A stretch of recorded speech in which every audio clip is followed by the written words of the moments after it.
মধুচক্র চালানোর অপরাধে কম্পাসকে অ্যারেস্ট করলো পুলিশ। হ্যাঁ বন্ধুরা, এমনটাই দেখা যাবে।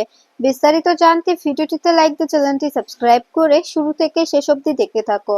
গল্পের শুরুতেই দেখা যাবে সত্যজিৎ কম্পাস ও বিহানকে বলতে থাকে, যে করে হোক তোমাদের সবাইকে বোঝাতে হবে যে তোমরা কখনো শত্রুপক্ষের সামনে মাথা নত করবে না। এদিকে দেখা যাবে অরেন এসে মোহিনীর সঙ্গে অসভ্যতম করার চেষ্টা করে। তখনই মোহিনী বলে, প্লিজ অরেন, এরকম করো না, এরকম কেন করছো? তুমি আমার সঙ্গে এরকম করে জোর করতে পারো না। তখন এ কথা শুনে অরেন বলতে থাকে, কেন পারি না? আমি তোমার হাজবেন্ড আর তুমি আমার ওয়াইফ। আমি তোমার সঙ্গে অবশ্যই জোর করতে পারি। তুমি কেন বারণ করছো বলো তো? তখনই মোহিনী বলে, প্লিজ এরকম করে জোর জবরদস্তি করো না, আমি তোমার কাছে রিকোয়েস্ট করছি। তখন এ কথা শুনে অরেন বলতে থাকে, আমি বলেছি তো আমি কোনো রকম কোনো মানা শুনবো না। আজকে কোনো রকম কোনো বারণ আমি শুনতে পারবো না। আজকে আমি কোনো রকম কোনো বাধা মেনে নিতে পারবো না। আজকে তোমাকে আমার কাছে আসতেই হবে। এদিকে দেখা যাবে কম্পাস কম্পাস বাড়ি ফিরতেই খুঁড়িয়ে খুঁড়িয়ে হাঁটা দেখে বিহান অবাক হয়ে যায় আর বলতে থাকে, কম্পাস, কি হয়েছে তোমার? তোমার পায়ে কি সমস্যা হয়েছে? আমি বুঝতে পেরেছি, নতুন জুতা তো, তাই একটু হয়তো বা ফোস্কা পড়ে গেছে। আমি তোমার পাটা দেখছি। তখনই কম্পাস বলে, প্লিজ বিহান স্যার, আপনি গুরুজন হয়ে এভাবে বারবার আমার পায়ে হাত দেবেন না। আমি আপনার কাছে রিকোয়েস্ট করছি। তখনই কম্পাসের কথা শুনে বিহান বলে, একদম বাড়াবাড়ি করো না কম্পাস। আমার বউয়ের পায়ে আমি হাত দিয়েছি, তাতে তাতে তোমার কি বলো তো? তখনই কম্পাস বলে, হ্যাঁ তাই, কিন্তু কিন্তু আপনি তো গুরুজন, তাই না? তখনই বিহান বলে, শোনো কম্পাস, এখন আমাদের সবসময় হাসি খুশিতে মেতে থাকতে হবে। কোনো রকম কোনো চিন্তা কিংবা কষ্ট পেলে চলবে না। কোনো রকম কোনো কষ্ট আমি মেনে নিতে পারবো না। তখন এ কথা শুনে দেখা যাবে বিহান বলতে থাকে, আমি বুঝতে পারছি না কম্পাস, তুমি এরকম করে কেন কথা বলছো? তখনই কম্পাস বলে, আপনি আপনি বুঝতে পারছেন না যে আপনি গুরুজন হয়ে আমার পায়ে হাত দিচ্ছেন, এতে আমার কতটা লজ্জা লাগছে। তখন এ কথা শুনে দেখা যাবে বিহান বলতে থাকে, কেন লজ্জা লাগবে? লাগার তো কোনো কারণ নেই, তাই না? লজ্জা লাগার তো কোনো কোনো কারণ থাকতে পারে না। তখনই এ কথা শুনে দেখা যাবে বিহান কম্পাসের হাতে একটি স্মাইল স্মাইল ইমোজি আঁকিয়ে দিয়ে বলতে থাকে, এটা এটা দেখবে আর তুমি হাসবে। সবসময় হাসি করতে হবে তোমাকে। কোনো সময় কষ্ট পেলে চলবে না। হাসি খুশি থাকতে হবে, বুঝতে পেরেছো? তখনই কম্পাস বলে, সত্যি আপনিও পারেন বটে। আপনার দ্বারাই এসব কিছু সম্ভব। আপনার দ্বারাই এসব কিছু সম্ভব করা, বুঝতে পেরেছেন? তখনই বিহান বলে, আচ্ছা কম্পাস, আমার কেমন যেন শুধু খারাপ লাগছে। প্রান্তিকদার বস্তিতে ওরকম করে লোকজনগুলো কষ্ট করছে। আমাদের আমাদের পুরনো কাপড় চোপড় আছে যেগুলো, সেগুলো আমরা সব প্রান্তিকদার বস্তিতে দিয়ে আসবো। কারণ আমাদের তো এখন নতুন কিছু দেওয়ার মতো সামর্থ্য নেই, তাই না? যদি আগের মতো অবস্থা থাকতো, অবশ্যই অবশ্যই আমরা অবশ্যই আমরা সাহায্য করতাম। সাহায্য করে ওদেরকে সমস্ত কিছু নতুন করে দিতাম। কিন্তু আমাদের তো এখন সেরকম কিছু নেই, তাই না? এখন তো আমরা একদম নিঃস্ব। তখন এ কথা শুনে কম্পাস বলে, কিন্তু তারপরেও পুরান জিনিসগুলো দিতে আমার খুব খারাপ লাগছে, আমার একটুও ভালো লাগছে না। তখন এ কথা শুনে দেখা যাবে বিহান বলতে থাকে, কিন্তু প্রান্তিকদা অবশ্যই বুঝবে যে আমাদের এখন সেরকম সামর্থ্য নেই। যদি সামর্থ্য থাকতো তবে অবশ্যই আমরা ওদেরকে বস্তিটা ঠিক করিয়ে দিতাম। কিন্তু কিন্তু অভিজ্ঞান দত্ত যা করছে, এরপরে ওনাকে আমরা কোনোভাবে ছাড়তে পারি না। উনি প্রতিনিয়ত আমাদের আমাদের অপমানিত অপদস্থ করছে, প্রতিনিয়ত আমাদের কষ্ট দিচ্ছে, আমাদের সঙ্গে ফাইট করতে চাইছে। তাই আমরা কোনোভাবে ওনাকে ছাড়তে পারি না। এরপরে দেখা যাবে এ কথা শুনে কম্পাস বলতে থাকে, একদম ঠিক বলেছেন বিহান স্যার, আমাদের সমস্তটা দেখতে হবে।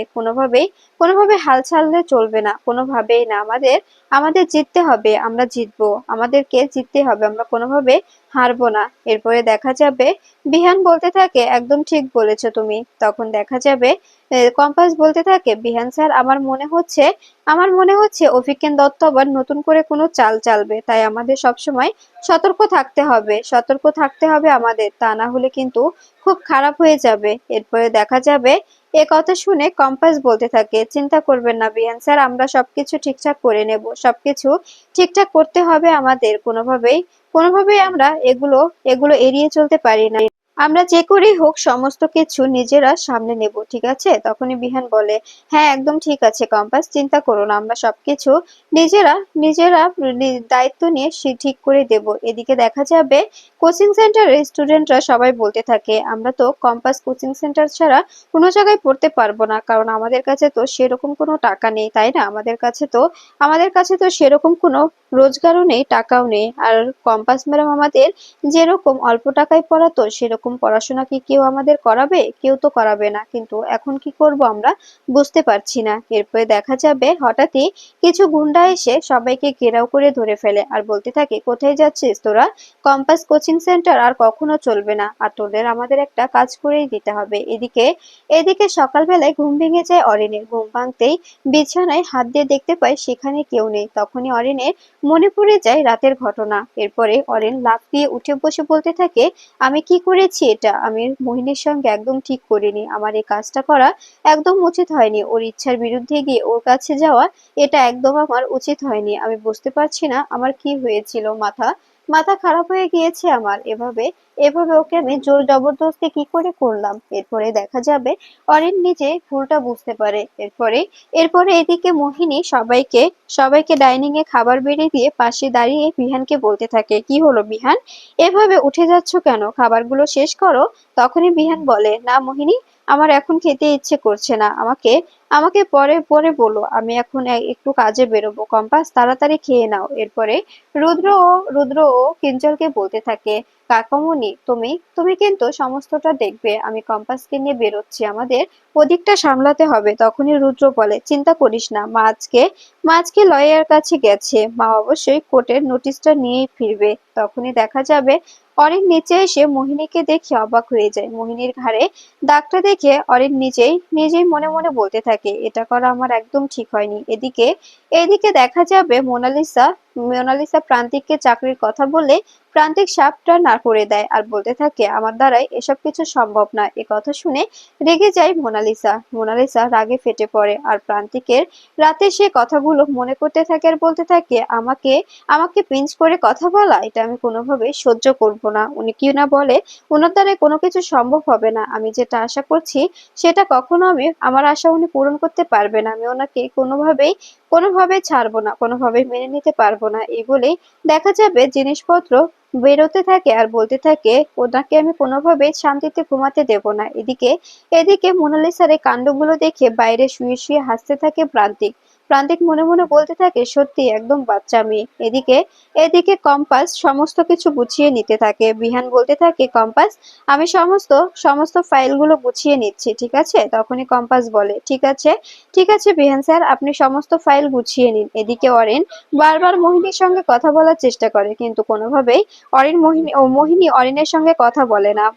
মোহিনী অরিনকে এড়িয়ে চলার চেষ্টা করে। এদিকে অরিন নিজের গিল্ট ফিলে মরতে থাকে আর বলতে থাকে, আমার এটা করা একদম ঠিক হয়নি, ওকে কোনোভাবেই জোর করা আমার উচিত হয়নি। এদিকে দেখা যাবে সবাই মিলে কম্পাস ও বিহানকে বলতে থাকে, তোমরা সাবধানে যাবে। এরপরে যখনই কম্পাস ও বিহান বেরোবে ঠিক তখনই দেখতে পাই সেখানে পুলিশ অফিসাররা এসে বাড়ির দরজায় দাঁড়ায়। এটা দেখে অবাক হয়ে যায় বাড়ির সবাই। তখনই দেখা যাবে রশ্মিকা বলতে থাকে, এসব কি, এখানে বাড়িতে পুলিশ কেন? কি হয়েছে? এ বাড়িতে কি কোনো সমস্যা হয়েছে? তখনই অফিসার বলে, এখানে কম্পাস ভৌমিককে আমাদের সঙ্গে যেতে হবে, ওনার বিরুদ্ধে অভিযোগ আছে। এ কথা শুনে সবাই অবাক হয়ে যায়। এদিকে মোনালিসা জিনিসপত্র ছাড়তে থাকে জোরে জোরে আর বলতে থাকে, আমি কোনোভাবে এসব কিছু মেনে নেব না, এখানে থাকার থেকে তো আমার জেলে থাকাটাই ভালো ছিল। আমার নামে কেস ঠুকে দেবে, দিক না দিক। হ্যাঁ, আমি স্বীকার করব, আমি কম্পাস ও বিহানকে মারতে গিয়েছিলাম, আমি স্বীকার করব, এখানে থাকার থেকে জেলে পচে মরা অনেক ভালো। অযথা এখানে থেকে কি বা লাভ? আমার তো কিছুই চাওয়ার নেই, কিছুই পাওয়ার নেই। অযথা আমি এখানে থেকে কি বা করব? কেন থাকবো এখানে? একদম থাকবো না। আমি এখান থেকে বেরিয়ে যাব, জেল খাটবো, সব করব, কিন্তু এখানে থাকবো না। এখানে থেকে কোনো লাভ নেই আমার তো এখানে কোনো মূল্যই নেই। এদিকে দেখা যাবে রাজীব এসে বলতে থাকে, কি ব্যাপার প্রান্তিক দা, বুঝতে পারছি না বৌদি এত রেগে আছে কেন? মনে হচ্ছে হাওয়া খুব গরম। উনি কি উনি কি প্রচন্ড রেগে আছে? কোনো কিছু বলেছো? এতটা রেগে থাকার কারণ কি জানতে পারি? তখনই প্রান্তিক বলে, ও রাগুক না, কোনো কিছু আমার যায় আসে না, এমনিতেই রেগে যায়, একদম বাচ্চা মেয়ে। তখনই দেখা যাবে রাজীবের দিদি এসে বলতে থাকে, কি ব্যাপার প্রান্তিক, কি হয়েছে? মোনালিসা এভাবে চিৎকার চেঁচামেচি করছে কেন? তুমি কি কিছু বলেছো? মনে হচ্ছে প্রচন্ড রেগে আছে।